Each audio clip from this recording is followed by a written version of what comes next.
محمد بن مسلمہ رضی اللہ تعالیٰ عنہ کے بھائی محمد بن مسلمہ رضی اللہ تعالیٰ عنہ قلعے کی دیوار کے نیچے تک پہنچ گئے، لیکن اوپر سے مرحب نامی یہودی نے ان کے سر پر ایک پتھر دے مارا اور وہ وہیں پر شہید ہو گئے۔ کہا جاتا ہے کہ قلعے کی دیوار کے قریب انہوں نے بہت سخت جنگ کی تھی۔ جب بالکل تھک گئے تو اس قلعے کی دیوار کے سائے میں دم لینے کے لیے رکے، اسی وقت اوپر سے مرحب نے پتھر گرا دیا جس سے وہ شہید ہو گئے۔ قلعہ نطوت کے لوگ 7 دن تک برابر جنگ کرتے رہے۔ حضور اکرم صلی اللہ علیہ وسلم روزانہ محمد بن مسلم رضی اللہ تعالیٰ عنہ کو ساتھ لے کر جنگ کے لیے نکل پڑتے۔ پڑاؤ میں حضرت عثمان رضی اللہ تعالیٰ عنہ کو نگراں بناتے۔ شام کے وقت حضور صلی اللہ علیہ وسلم اسی جگہ واپس آتے، زخمی مسلمان بھی وہیں پہنچا دیے جاتے۔ رات کے وقت ایک دستہ لشکر کی نگرانی کرتا، باقی لشکر سو جاتا۔ آپ صلی اللہ علیہ وسلم بھی نگرانی کرنے والے دستے کے ساتھ گشت کے لیے نکلتے۔ کئی روز تک جب قلعہ فتح نہ ہوا تو حضور اکرم صلی اللہ علیہ وسلم نے محمد بن مسلمہ رضی اللہ عنہ سے فرمایا، آج میں پرچم اس شخص کو دوں گا جو اللہ اور اس کے رسول سے محبت کرتا ہے، اور اللہ اور اس کے رسول بھی اس سے محبت کرتے ہیں، اور وہ پیٹھ دکھانے والا نہیں ہے۔ اللہ تعالیٰ اس کے ہاتھ میں فتح عطا فرمائیں گے، اور اس طرح اللہ تعالیٰ تمہارے بھائی کے قاتل پر قابو عطا فرمائیں گے۔ صحابہ کرام نے جب یہ اعلان سنا تو ہر ایک نے چاہا کہ حضور صلی اللہ علیہ وسلم پرچم اسے دیں، مگر پھر رسول اللہ صلی اللہ علیہ وسلم نے حضرت علی رضی اللہ تعالیٰ عنہ کو طلب فرمایا۔ ان دنوں حضرت علی رضی اللہ تعالیٰ عنہ کی آنکھوں میں تکلیف تھی، چنانچہ لوگوں نے حضور اکرم صلی اللہ علیہ وسلم کو بتایا کہ انہیں آشوب چشم ہوا ہے، یعنی آنکھ دکھنے کی بیماری۔ آپ صلی اللہ علیہ وسلم نے یہ سن کر فرمایا کہ کوئی انہیں میرے پاس لے آئے۔ تب حضرت سلمہ بن عقو رضی اللہ تعالیٰ عنہ گئے اور انہیں لے آئے۔ آپ صلی اللہ علیہ وسلم نے ان کا سر اپنی گود میں رکھا اور پھر ان کی آنکھوں میں اپنا لعاب دہن ڈالا۔ لعاب دہن کا آنکھوں میں لگنا تھا کہ وہ اسی وقت ٹھیک ہو گئی، یوں محسوس ہوتا تھا جیسے ان میں کوئی تکلیف ہی نہیں تھی۔ حضرت علی رضی اللہ تعالیٰ عنہ فرماتے ہیں، اس کے بعد زندگی بھر میری آنکھوں میں کبھی کوئی تکلیف نہیں ہوئی۔ پھر آپ صلی اللہ علیہ وسلم نے پرچم حضرت علی رضی اللہ تعالیٰ عنہ کو مرحمت فرمایا اور ارشاد فرمایا، جاؤ اور پیچھے مڑ کر نہ دیکھنا۔ حضرت علی رضی اللہ تعالیٰ عنہ پرچم کو لہراتے ہوئے قلعے کی طرف روانہ ہوئے۔ پھر قلعے کے نیچے پہنچ کر انہوں نے جھنڈے کو نصب کیا۔ قلعے کے اوپر بیٹھے ہوئے ایک یہودی نے انہیں دیکھ کر پوچھا، تم کون ہو؟ جواب میں انہوں نے فرمایا، میں علی بن ابی طالب ہوں۔ اس پر یہودی نے کہا، تم لوگوں نے بہت سر اٹھایا، حالانکہ حق وہی ہے جو موسیٰ علیہ السلام پر نازل ہوا تھا۔ پھر یہودی قلعے سے نکل کر ان کی طرف بڑھے۔ ان میں سب سے آگے حرش تھا، وہ ایک مرحب کا بھائی تھا۔ یہ شخص اپنی بہادری کے سلسلے میں بہت مشہور تھا۔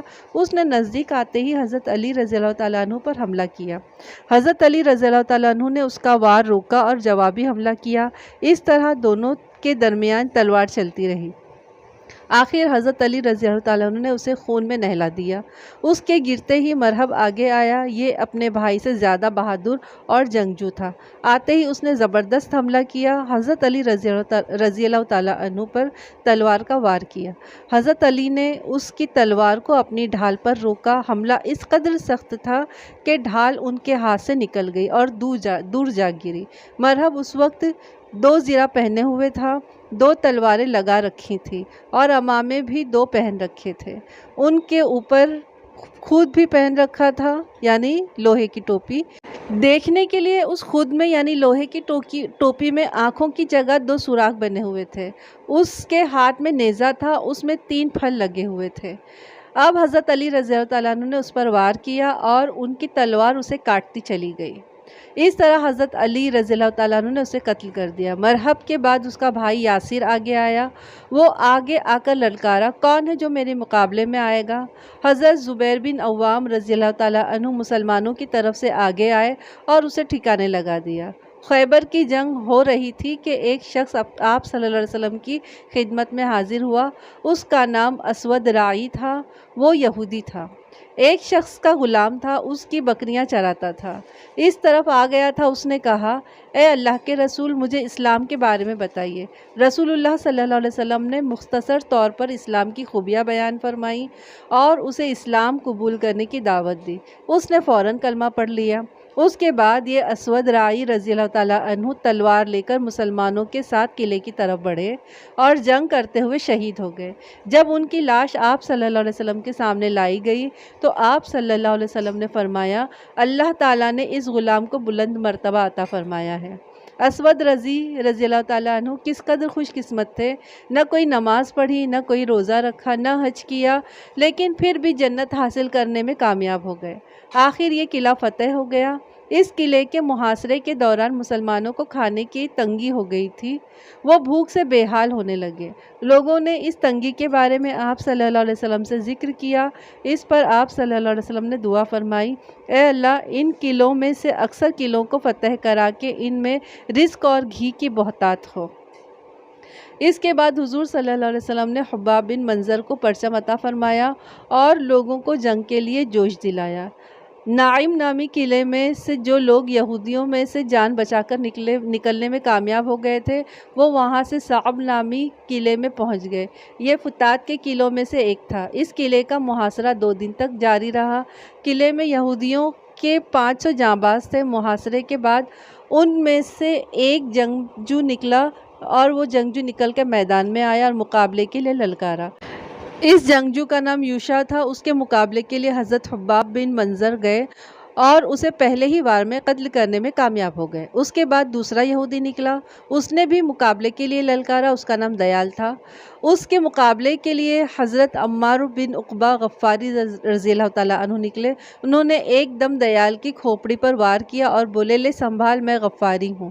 دیال پہلے ہی وار میں ڈھیر ہو گیا۔ اب یہودیوں نے زبردست حملہ کیا، اس کے نتیجے میں مسلمانوں کو پسپا ہونا پڑا اور وہ ادھر ادھر بکھرتے چلے گئے۔ یہودی آگے بڑھتے رہے یہاں تک کہ وہ رسول اللہ صلی اللہ علیہ وسلم کے پاس پہنچ گئے۔ نبی اکرم صلی اللہ علیہ وسلم اس وقت گھوڑے سے اتر کر نیچے کھڑے تھے۔ اس حالت میں حضرت حباب بن منظر پوری طرح ثابت قدم رہے اور جم کر لڑتے رہے۔ حضور صلی اللہ علیہ وسلم نے مسلمانوں کو پکارا اور جوش دلایا تو پلٹ کر یہودیوں پر حملہ آور ہوئے۔ انہوں نے یہودیوں پر ایک بھرپور حملہ کیا۔ حضرت حباب بن منظر نے دشمن پر زبردست یلغار کی۔ یہودی اس حملے کی تاب نہ لا سکے، تیزی سے پسپا ہوئے یہاں تک کہ اپنی حویلیوں تک پہنچ گئے۔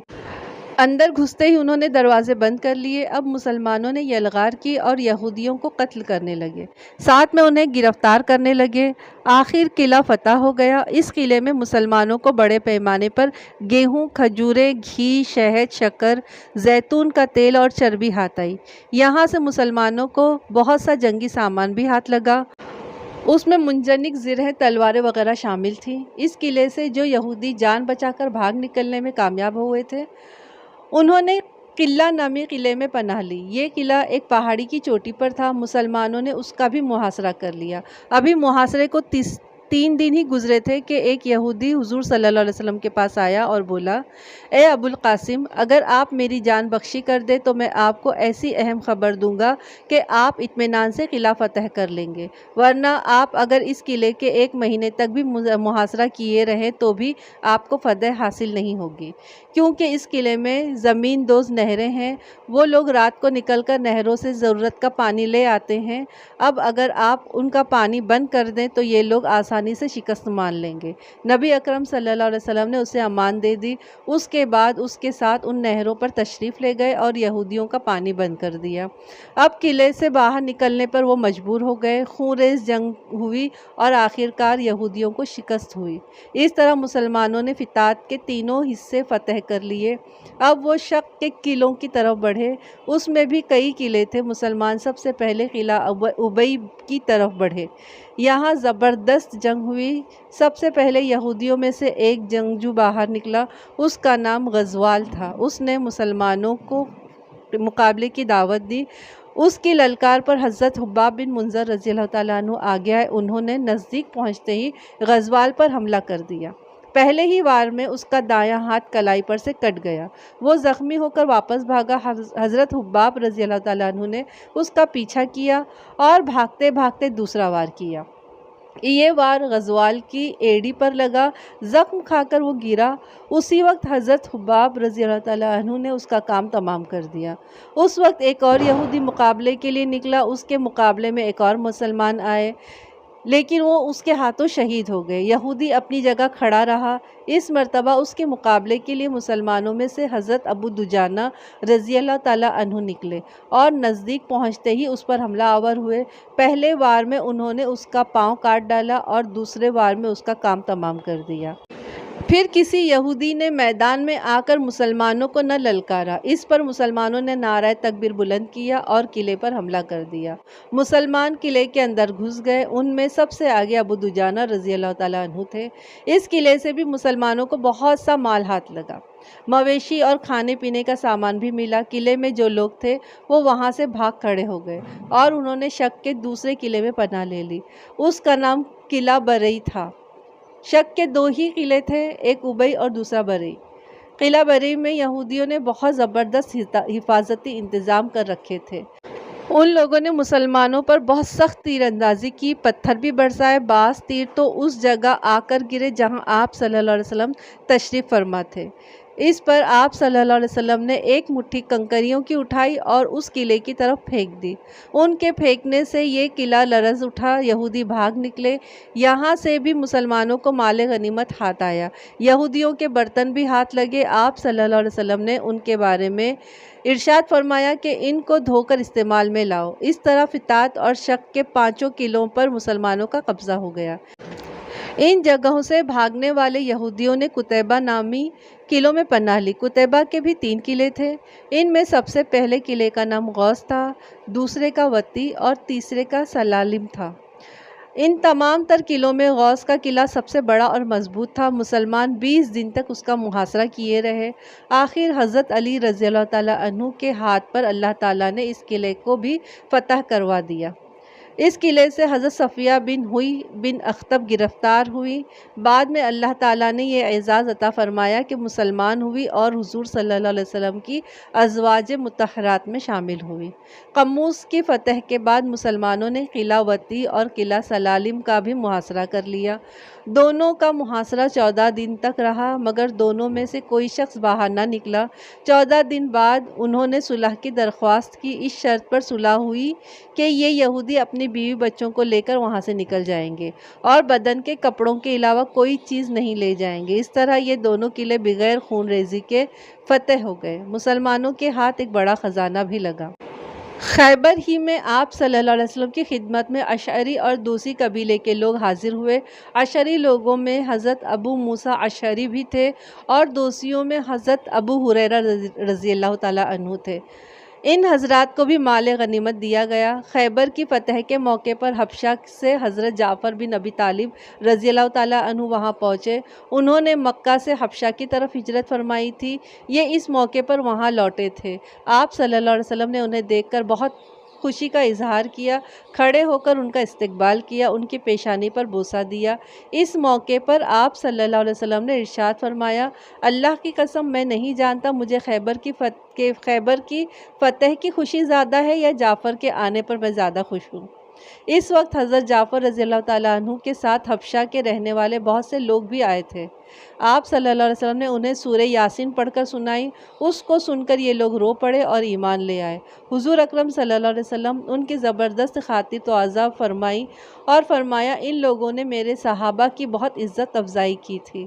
مطلب یہ تھا کہ جب مکہ کے مشرکوں نے مسلمانوں پر ظلم ڈھائے تھے تو بہت سے مسلمان حبشہ کی طرف ہجرت کر گئے تھے۔ اس وقت وہاں کے ان کے بہت سارے لوگوں نے ان کی عزت افزائی کی تھی۔ حبشہ سے جو لوگ آئے تھے ان میں حضرت ام حبیبہ بنت ابو سفیان رضی اللہ تعالیٰ عنہا بھی تھیں۔ ام حبیبہ رضی اللہ تعالیٰ عنہا آپ صلی اللہ علیہ وسلم کی ازواج مطہرات میں شامل تھیں۔ حبشہ میں رہتے ہوئے ان کا نکاح آپ صلی اللہ علیہ وسلم سے ہو گیا تھا۔ مکہ سے دوسری ہجرت کے موقع پر انہوں نے حبشہ کی طرف ہجرت کی تھی۔ اس وقت ان کا پہلا خاوند عبداللہ بن جحش ان کے ساتھ میں تھا۔ جب حبشہ پہنچ کر وہ مرتد ہو گیا تھا، اس نے عیسائی مذہب قبول کر لیا تھا اور اسی حالت میں مر گیا تھا۔ بہت زیادہ شراب پینے لگا تھا۔ جبکہ ام حبیبہ رضی اللہ تعالیٰ عنہا اسلام پر قائم تھی۔ 7 ہجری محرم کے مہینے میں اللہ کے رسول صلی اللہ علیہ وسلم نے حضرت عمرو بن امیہ خمری رضی اللہ تعالیٰ عنہ کو نجاشی کے پاس بھیجا تھا تاکہ وہ حبیبہ رضی اللہ تعالیٰ عنہا کا نکاح آپ سے کر دے۔ چنانچہ یہ نکاح نجاشی نے پڑھایا تھا۔ اس نکاح سے پہلے حضرت حبیبہ رضی اللہ تعالیٰ عنہا نے ایک خواب دیکھا تھا۔ اس میں انہیں کوئی پکارنے والا المومنین کہہ کر پکار رہا تھا۔ اس سے حبیبہ رضی اللہ تعالیٰ عنہا گھبرا سی گئی تھی۔ جب انہیں حضور صلی اللہ علیہ وسلم کی طرف سے نکاح کا پیغام ملا تو تب انہیں اس کی تعبیر معلوم ہوئی۔ ان کا مہر بھی نجاشی کی طرف سے ادا کیا گیا تھا۔ شادی کا کھانا بھی انہی کی طرف سے کھلایا گیا تھا۔ نجاشی کی جس کنیز کے ذریعے یہ سارے معاملات طے ہوئے وہ کنیز بھی اللہ کے رسول صلی اللہ علیہ وسلم پر ایمان لے آئی تھی، اور انہوں نے اپنے ایمان لانے کا پیغام حضرت حبیبہ رضی اللہ تعالیٰ عنہا کے ذریعے رسول اللہ صلی اللہ علیہ وسلم کو بھیجا تھا۔ آپ کو جب اس کنیز کا پیغام ملا تو آپ صلی اللہ علیہ وسلم مسکرائے اور فرمایا، اس پر سلامتی ہو۔ خیبر کی فتح کے بعد وہاں کے ایک بستی فدق کے لوگ حضور اکرم صلی اللہ علیہ وسلم کی خدمت میں حاضر ہوئے۔ جو لوگ حاضر ہوئے ان کے سردار کا نام نون بن یوشع تھا۔ اس نے حضور صلی اللہ علیہ وسلم سے عرض کیا، ہم اس بات پر صلح کرنے کے لیے تیار ہیں کہ ہماری جان بخشی کر دی جائے اور ہم لوگ اپنا مال اور سامان لے کر فدق سے جلا وطن ہو جائیں۔ آپ صلی اللہ علیہ وسلم نے ان کی یہ بات منظور فرما لی۔ اس سلسلے میں ایک روایت یہ ہے کہ یہودیوں نے فدق کا نصف حصہ دینے کی بات کی اور آپ صلی اللہ علیہ وسلم نے اس کو منظور فرما لیا۔ یہاں ایک بات کی وضاحت کرنا بہتر ہوگا کہ فدق کی یہ بستی چونکہ جنگ کے بغیر حاصل ہو گئی تھی، اس لیے یہ مال فے تھا، یعنی دشمن سے جنگ کیے بغیر حاصل کیا جانے والا مال جس کے خرچ کا مسلمانوں کے حکمران کو اختیار ہوتا ہے۔ چنانچہ آپ صلی اللہ علیہ وسلم نے اس کی آمدنی میں سے اپنے گھر والوں پر بھی خرچ کیا کرتے تھے۔ بنی ہاشم کے چھوٹے بچوں کی پرورش بھی اسی آمدنی سے فرماتے تھے۔ بنی ہاشم کے بیواؤں کی شادیاں بھی کرتے تھے۔ حضور صلی اللہ علیہ وسلم کی وفات کے بعد حضرت ابوبکر صدیق رضی اللہ تعالیٰ عنہ خلیفہ بنے تو حضرت فاطمہ رضی اللہ تعالیٰ عنہا نے سمجھا کہ فدق کا علاقہ حضور صلی اللہ علیہ وسلم کی ملکیت تھا، لہٰذا مجھے بھی وراثت ملنا چاہیے۔ چنانچہ انہوں نے حضرت ابوبکر صدیق رضی اللہ تعالیٰ عنہ سے درخواست کی کہ فدق کا علاقہ انہیں دے دیا جائے۔ ابوبکر رضی اللہ تعالیٰ عنہ نے انہیں مسئلہ بتایا اور فرمایا، رسول اللہ صلی اللہ علیہ وسلم نے فرمایا کہ ہم نبیوں کی میراث تقسیم نہیں ہوتی، ہم جو کچھ چھوڑ جاتے ہیں وہ مسلمانوں کے لیے صدقہ ہوتا ہے۔ حضرت فاطمہ رضی اللہ تعالیٰ عنہا مطمئن ہو گئی اور پھر دوبارہ کبھی مطالبہ نہ کیا۔ جس زمانے میں رسول اللہ صلی اللہ علیہ وسلم خیبر پہنچے تھے اس وقت کھجوریں ابھی پکی نہیں تھیں، چنانچہ کچی کھجوروں کو کھانے سے اکثر صحابہ کرام بخار میں مبتلا ہو گئے۔ انہوں نے اپنی پریشانی حضور اکرم صلی اللہ علیہ وسلم سے بیان کی۔ آپ صلی اللہ علیہ وسلم نے ان سے فرمایا، گھڑوں میں پانی بھر لو اور ٹھنڈا کر لو، فجر کے وقت اللہ کا نام پڑھ کر اس پانی کو اپنے اوپر ڈالو۔ صحابہ نے اس ہدایت پر عمل کیا تو ان کا بخار جاتا رہا۔ خیبر کی جنگ میں سلمہ بن عقو رضی اللہ تعالیٰ عنہ زخمی ہو گئے تو حضور اکرم صلی اللہ علیہ وسلم کی خدمت میں حاضر ہوئے۔ حضور صلی اللہ علیہ وسلم نے 3 مرتبہ ان کے زخموں پر دم کیا، انہیں اسی وقت آرام آ گیا۔ اس غزوے میں ایک اور واقعہ پیش آیا کہ نبی کریم صلی اللہ علیہ وسلم کو قضائے حاجت کے لیے جانا تھا۔ آپ صلی اللہ علیہ وسلم نے عبداللہ ابن مسعود رضی اللہ تعالیٰ عنہ سے فرمایا کہ دیکھو کوئی اونٹ کی جگہ نظر آ رہی ہے یا نہیں۔ حضرت عبداللہ ابن مسعود رضی اللہ تعالیٰ عنہ نے چاروں طرف دیکھا، کوئی اونٹ کی جگہ نظر نہ آئی، البتہ انہیں ایک اکیلا درخت نظر آیا۔ انہوں نے بتایا کہ صرف ایک درخت نظر آ رہا ہے۔ آپ صلی اللہ علیہ وسلم نے فرمایا، ادھر ادھر دیکھو کوئی اور اونٹ کی چیز نظر آتی ہے۔ اب انہوں نے ادھر ادھر دیکھا تو ایک اور درخت کافی دور نظر آیا۔ انہوں نے اس دوسرے درخت کے بارے میں آپ صلی اللہ علیہ وسلم کو بتایا تو آپ صلی اللہ علیہ وسلم نے ارشاد فرمایا، ان دونوں درختوں سے کہو اللہ کے رسول تمہیں حکم دیتے ہیں کہ دونوں ایک جگہ جمع ہو جاؤ، یعنی آپس میں مل جاؤ۔ حضرت عبداللہ ابن مسعود رضی اللہ تعالیٰ عنہ نے ان دونوں درختوں کو مخاطب کر کے یہ بات کہہ دی، فوراً دونوں درخت حرکت میں آئے اور ایک دوسرے سے مل گئے۔ آپ صلی اللہ علیہ وسلم نے ان کا پردہ بنا لیا۔ آپ صلی اللہ علیہ وسلم کے فارغ ہونے کے بعد دونوں درخت اپنی اپنی جگہ پر لوٹ گئے۔ جب خیبر فتح ہو گیا تو ایک عورت مسلمانوں کی طرف آتی ہوئی نظر آئی۔ وہ لوگوں سے پوچھ رہی تھی کہ اللہ کے رسول کو بکری کے گوشت کا کون سا حصہ زیادہ پسند ہے۔ لوگوں نے اسے بتایا کہ حضور صلی اللہ علیہ وسلم کو دست کا گوشت زیادہ پسند ہے۔ اس عورت کا نام زینب تھا۔ یہ مرحب کی بھتیجی اور سلام بن مشکم یہودی کی بیوی تھی۔ یہ بات معلوم ہونے کے بعد وہ واپس لوٹ گئی۔ اس نے ایک بکری کو ذبح کیا، پھر اس کو بھونا اور اس کے دست والے حصے میں زہر ملا دیا۔ آپ صلی اللہ علیہ وسلم مغرب کی نماز پڑھا کر واپس تشریف لائے تو اس عورت کو منتظر پایا۔ آپ صلی اللہ علیہ وسلم نے اس سے آنے کا سبب پوچھا تو وہ بولی، اے ابوالقاسم، میں آپ کے لیے ہدیہ لائی ہوں۔ حضور اکرم صلی اللہ علیہ وسلم کے حکم پر اس کا ہدیہ لے لیا گیا اور آپ صلی اللہ علیہ وسلم کے سامنے رکھ دیا گیا۔ اس وقت وہاں بشر بن برار بن معرر رضی اللہ تعالیٰ عنہ بھی موجود تھے۔ آپ صلی اللہ علیہ وسلم نے صحابہ سے فرمایا، قریب آ جاؤ۔ پھر آپ صلی اللہ علیہ وسلم نے دست کا گوشت کھانا شروع فرمایا۔ آپ صلی اللہ علیہ وسلم کے ساتھ ہی بشر بن برا نے بھی دست سے گوشت کا لقمہ بنا کر منہ میں ڈال لیا اور اسے نگل گئے، جبکہ آپ صلی اللہ علیہ وسلم نے ابھی لقمہ صرف منہ میں ڈالا تھا۔ دوسرے لوگوں نے دوسری جگہ سے لقمہ لیا۔ جو ہی حضور اکرم صلی اللہ علیہ وسلم نے لقمہ منہ میں ڈالا، فوراً اگل دیا اور فرمایا، ہاتھ روک لو، یہ گوشت مجھے بتا رہا ہے کہ اس میں زہر ہے۔ اس وقت بشر بن برا رضی اللہ تعالیٰ عنہ نے عرض کیا، یا رسول اللہ، قسم ہے اس ذات کی جس کے قبضے میں میری جان ہے، جو لقمہ میں نے کھایا تھا اس میں مجھے کچھ محسوس ہوا تھا، لیکن میں نے اس کو صرف اس لیے نہیں اگلا کہ آپ صلی اللہ علیہ وسلم کا کھانا خراب ہوگا۔ پھر جب آپ نے لقمہ اگل دیا تو مجھے اپنے سے زیادہ آپ کا خیال آیا اور مجھے خوشی ہے کہ آپ نے اس کو اگل دیا۔ اس کے بعد ان کا رنگ نیلا ہو گیا۔ وہ 1 سال تک اس زہر کے زیر اثر رہے اور اس کے بعد فوت ہو گئے۔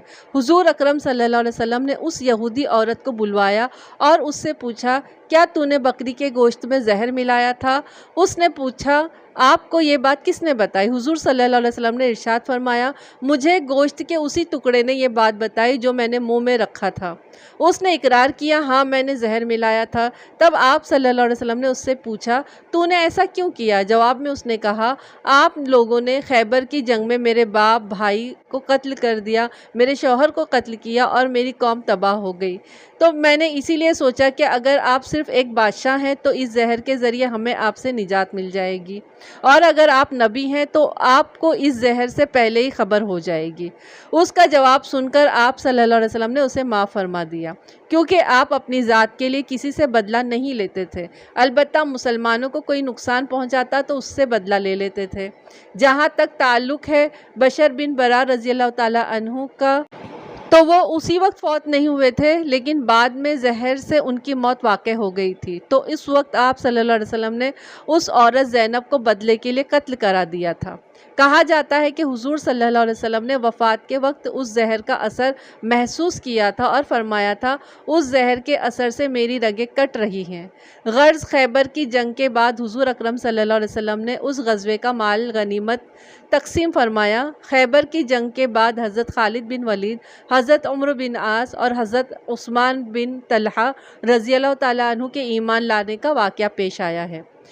اس کے بارے میں خود حضرت خالد بن ولید فرماتے ہیں، جب اللہ تعالیٰ نے مجھے عزت اور خیر عطا فرمانے کا ارادہ فرمایا تو اچانک میرے دل میں اسلام کی تڑپ پیدا فرما دی اور مجھے ہدایت کا راستہ نظر آنے لگا۔ اس وقت میں نے اپنے دل میں سوچا کہ میں ہر موقع پر محمد صلی اللہ علیہ وسلم کے مقابلے اور مخالفت میں سامنے آیا اور ہر بار ہی مجھے ناکامی کا منہ دیکھنا پڑا۔ ہمیشہ ہی مجھے یہ احساس ہوا کہ میں غلطی پر ہوں۔ محمد صلی اللہ علیہ وسلم کا بول بالا ہو رہا ہے۔ پھر جب محمد صلی اللہ علیہ وسلم عمرے کے لیے مکہ میں تشریف لائے تو میں مکہ سے غائب ہو گیا تاکہ آپ صلی اللہ علیہ وسلم کے مکہ میں داخلے کا منظر نہ دیکھ سکوں۔ میرا بھائی ولید بن ولید آپ صلی اللہ علیہ وسلم کے ساتھ تھا۔ وہ مجھ سے بہت پہلے ہی مسلمان ہو چکا تھا۔ اس نے مکہ پہنچ کر مجھے تلاش کرایا، مگر میں وہاں تھا ہی نہیں۔ آخر اس نے میرے نام خط لکھا۔ اس خط کے الفاظ یہ تھے، میرے لیے سب سے زیادہ حیرت کی بات یہی ہے کہ تم جیسا آدمی آج تک اسلام سے دور بھاگتا پھر رہا ہے۔ تمہاری کم عقلی پر تعجب ہے۔ رسول اللہ صلی اللہ علیہ وسلم نے تمہارے بارے میں مجھ سے پوچھا تھا کہ خالد کہاں ہے؟ میں نے عرض کیا، یا رسول اللہ، بہت جلد اسے آپ تک لے آؤں گا۔